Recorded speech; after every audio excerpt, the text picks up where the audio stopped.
This is the Aftermarket Radio Network.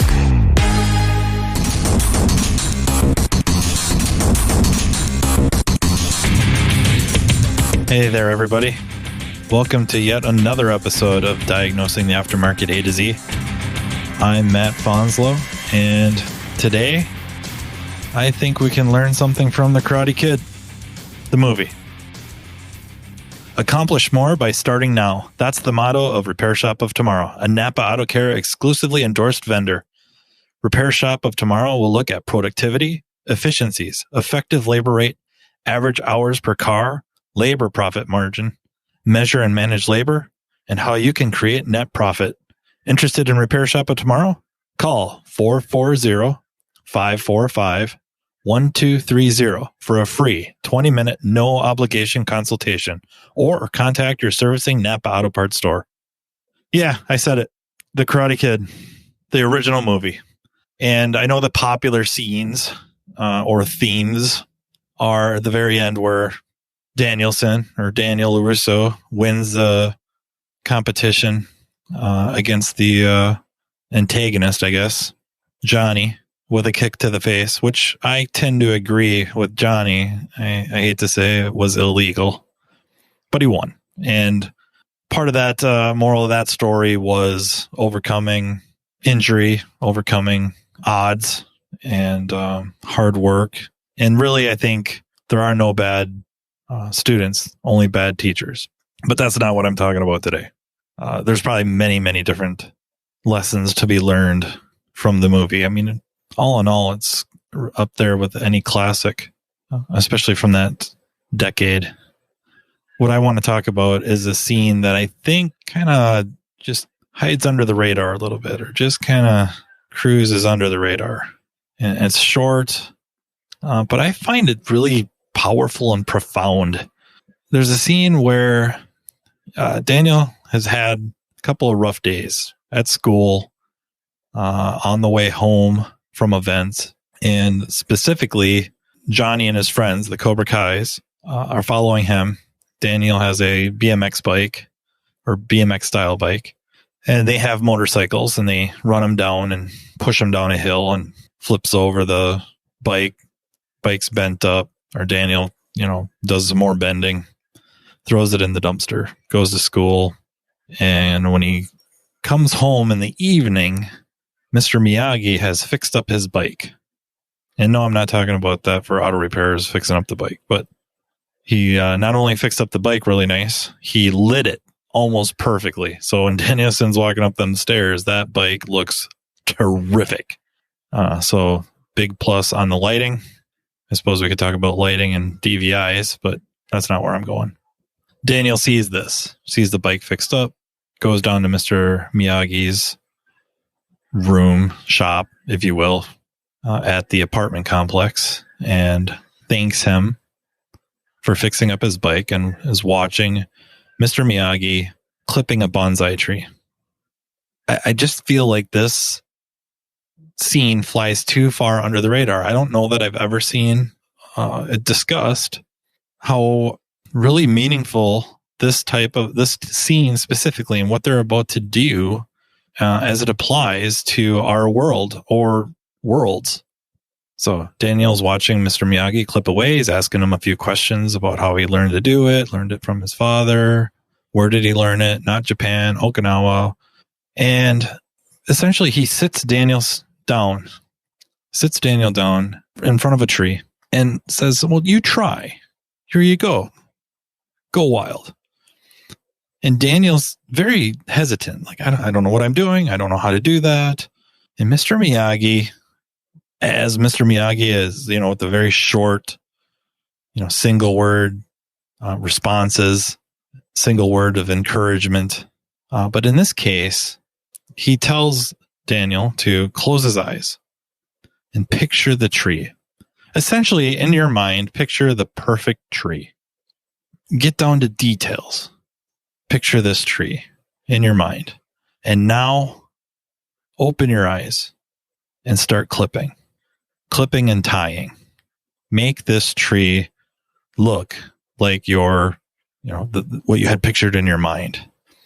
And Daniel says something to the tune of, how will I know what's right? And Mr. Miyagi responds, if it came from you, it's going to be right. So how in the world does this apply to us? And I got to level with you. I initially was thinking of young techs or people just coming into the profession, but it really does expand out. And I suppose it could jump to the end. It applies to everything. It applies to life. But I feel like a lot of questions I get, just Facebook groups, conversations at, classes, training and conferences, running into just people, specifically technicians, messages, emails. How do you get to, they're saying get to where you are. I don't even know what that means. There's certain ideas of, where somebody ranks, and I'm pretty sure, at least in my case, that is not true. But I understand the idea of what they're after, and so I don't want to sound dismissive either.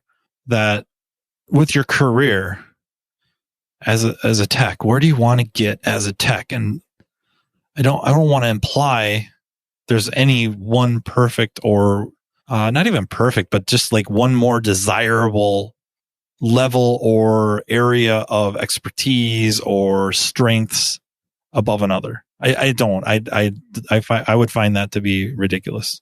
But you do have to look within yourself and what would make you happy, what would drive you. And I suppose that could get really dicey, that you might get ultra focused on one specific area of auto repair. But there might be a slightly larger qualification or, area designation. One idea would be diagnostics. Like, I want to be a diag tech. I just want to diagnose vehicles. I would maybe suggest to step back a little bit more. I mean, not that being a diag tech is not worth striving for, but also have to consider the reality of that. Is it plausible where you're working? Which plays into this too. So maybe to get better focused on the idea here of the bonsai tree is maybe it's worth your time to close your eyes and just think about where you want to be. What do you want to do? Where do you want your career to head? What direction would you like that to be? And maybe it's something very specific, like I want to be the best alignment tech in town. I want to make this much money, or maybe not even a dollar amount. Maybe it's like, I want this lifestyle. I want to, own a shop or have some say. I almost don't want to just sit here and rattle off examples because I think it detracts from the idea, but to take a few moments, just close your eyes and think about what it is you're after. Where would you like your career to go? What does this look like? What does the completed picture look like? What does the completed bonsai tree look like? And now, open your eyes figuratively rather than literally. Hey guys, Matt here talking to you about what the Napa Auto Care Center program can do for your business. You probably already know the Napa brand is the most recognized and trusted name in the automotive aftermarket industry. In fact, studies show nearly 95% of customers recognize Napa and associate it with quality parts, service, and technical expertise. So why not complete a Pro Image upgrade and take advantage of that? Pro Image is a co-branding program for the exterior and interior of your shop. On the outside, it includes the Napa colors and distinctive Napa signage. While the public may know you as a reliable, locally owned business, a Pro Image upgrade helps set your shop apart from the competition even further. It is also a visual signal to your customers and potential customers that you and Napa are partners. Most importantly, Pro Image really works. This co-branding opportunity has helped Napa Auto Care Centers across the country increase their car counts and sales. In fact, those that have completed the Pro Image project enjoy an average of 23% sales increase during their first year.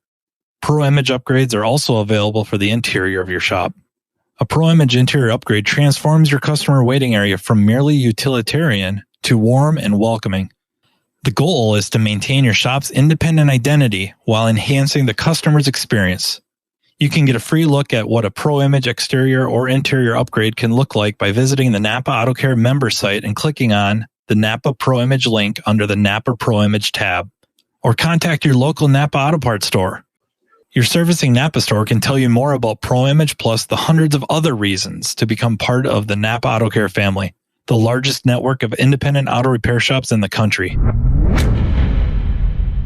What is it going to take to get where I need to go? And maybe the great thing about this over a bonsai tree is that, the bonsai tree is going to be clipping away, cutting away. In life, in our careers, we don't have to just clip away. We may have to clip away, but we can add. Maybe we need to add training. Maybe we need to add reaching out to a network or joining a network. Maybe it's adding friends. Maybe it's, a change of venue. Maybe it's not. Maybe it's a conversation. Maybe it's telling somebody. I think if you listen to the episode with Dutch Silverstein, we talk about, or Dutch specifically mentions that you can't sit there with your mouth shut and assume the shop owner or manager is going to figure out what makes you tick. You may have to approach management and have a discussion. Talk about this picture, talk about this plan, and even discussing timeframes, because let's be honest, we're in an instant gratification society. So I figured out what I want to do and I want it to happen next week. May not be realistic, not just from the shop's perspective or the management's perspective, but period. So that there's got to be a discussion. What is a reasonable time frame? Reasonable from your point of view too. And I don't mean because I want it, but because it's going to take time to achieve this. Depending on where you're at. That's where that honesty thing comes in. It's brutal. It's so brutal. It's also extremely important to level with yourself. This is where I'm at. You don't have to tell anybody, just so you know. This is where I'm at. This is the reality. And to get where I want to go, I need to invest in training, equipment. I got to spend time with other technicians that are way smarter than me, who can challenge my way of thinking, can challenge my approach. And again, it's not, it's so easy to just kind of fall into the discussion about diagnostics, because it's kind of, I don't know, it's the romantic position to have. And I guess, to be totally honest, that's the position I kind of hold. And it's the one I strived for early on. Like, that's what I wanted to do. The only reason I stayed, I was probably going to graduate from my 2-year to get my diploma or degree. I would have stayed just to finish it. I started it. I'm going to finish it. But it wouldn't have wrapped me up the way it did if I didn't see the technology aspect and the scan tool and the diagnostics and the puzzles. So yeah, that's what I wanted to do. And lucky for me, a lot of my competition, if you will, and colleagues were not interested. They thought I was nuts. They still think I'm nuts. When it really comes down to it, they think I'm nuts for just caring about electronics, diagnostics. How is it supposed to work? And I think they're insane for loving pulling engines, pulling transmissions, taking engines apart, putting them back together, suspension and steering, banging that stuff out and doing it so fast and so well. And A, I don't think I could do it. And B, so I'm a little jealous. And B, man, that's just not my bag. I feel like this translates to more than just our careers. This also translates to, if you're a shop owner or a manager, where do you want your shop to be? What do you want your shop to be? What do you want your repair facility to be? Not just to you, but to your current clients and your future clients? What do you want it to be to your employees or those that it's kind of one of those weird things is the employees support the business or does the business support the employees? And it's kind of back and forth, right? They need each other, but what do you want it to be to them? I think time with your eyes shut, letting your imagination run wild and thinking about that, picturing that bonsai tree, picturing that goal or goals. Now, what is it going to take to get there? What do I have to do? What do I have to trim these needles, these branches? Do I need to tie this up? Do I need to add? Do I got to add some stuff here? We can't get there from here. To get to where we want to go, or I want to go, I can't get there from here without doing this and this. And then I think it's not unrealistic to say this applies to life in general, just into your life. What do you want for your life? And how are you going to get it? How are you going to earn it? And again, now, are we clipping away toxicity? Are we tying up loose ends? Are we adding to our life? Be it in whatever that is, adding. So kind of tie this all up. I think might be worth your time to maybe give The Karate Kid another shot to view. If you haven't seen the TV series Cobra Kai, it's definitely worth watching the movies, all of them, except maybe the fourth one and the one with Jaden Smith. I mean, I like Jackie Chan and all, but if you're going to watch Cobra Kai, the series is great. It is great. Probably going to want to watch the first 3 Karate Kids to kind of get a lot of the references. And in this case, I would highly recommend watching the movie, and I would highly recommend turning the volume up a little bit and leaning in when Danielson goes to thank Mr. Miyagi for repairing his bike, and just listen to that and let that simmer a little bit, because it hit me pretty hard. And then maybe after the movie, find somewhere quaint, quiet, close your eyes, and think about, what does your tree look like? And then what is it going to take to make it look the way you picture it in your mind? And you know what? Even if it never really does look exactly like that tree, how much better will things be just because you have a purpose, you have a goal? Thank you, everyone, for listening. Don't forget, you can reach me in many different ways via Facebook Messenger. You can email me at mattfonslowpodcast@gmail.com. And I hope you enjoyed this, and I very much look forward to the next one. Before I forget to, we're on YouTube. If you like it, please give it a thumbs up, leave some comments, and if you have any ideas for further episodes or you want to be on the podcast, again, please reach out. Thank you again. You've been listening to Matt Fonslow, diagnosing the aftermarket A to Z on the Aftermarket Radio Network. Follow Matt on your favorite listening app. He's very interested in what you have to say. Let him know what you'd like him to cover and come on the show.